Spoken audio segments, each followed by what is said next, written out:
May mga nalilito sa gamit ng kilowatt at kilowatt hour. So itong video na to ay para sa mga wala pang idea or gustong malaman or maliwanagan sa gamit ng dalawa. Madalas, napagpapalit ang kilowatts at kilowatt hours. Mukha silang pareho pero magkaiba sila, especially pagdating sa solar. Ang kilowatt, ito yung power. Ibig sabihin kung gaano kalakas ang isang device or system at a given moment. Halimbawa, may 1 kilowatt kang aircon. Ibig sabihin, kaya niyang gumamit ng 1,000 watts habang naka-on. Same with solar, kapag sinabing 5 kilowatts solar power system, hindi ibig sabihin yun ang total energy niya. Ibig sabihin lang, yun yung maximum power output niya kapag tirik ang araw. Ngayon, dito naman pumapasok yung kilowatt hour. Ito naman ang energy kung gaano karaming kuryente ang nagamit over time. For example, yung 1 kilowatt na aircon mo tumakbo ng 1 hour. Ang konsumo mo is 1 kilowatt hour. So, hindi lang gaano kalakas, kundi gaano katagal ginamit. Sa solar, parehong importante ang kilowatt at kilowatt hour. Yung kilowatt, ito yung laki ng system mo. Halimbawa, 3 kilowatts, 5 kilowatts, or 10 kilowatts system. Pero yung kilowatt hour, ito yung actual na energy na napuproduce mo sa isang araw. For example, ang 5 kilowatt solar power system pwedeng mag-produce ng around 20 kilowatt hour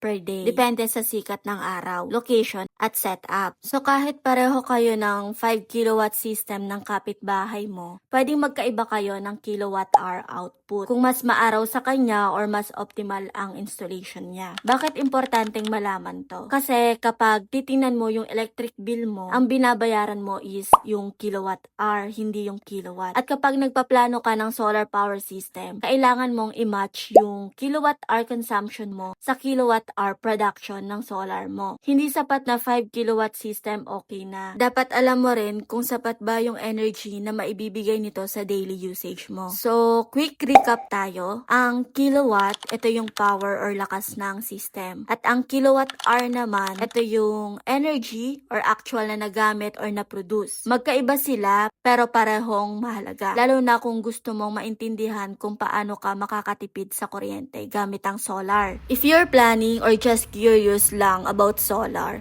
start with understanding these basics kasi dito talaga nagsisimula ang smart decisions. At kung mag-i-inquire ka, much better ang ibigay mong details sa amin is yung kilowatt hour consumption nyo.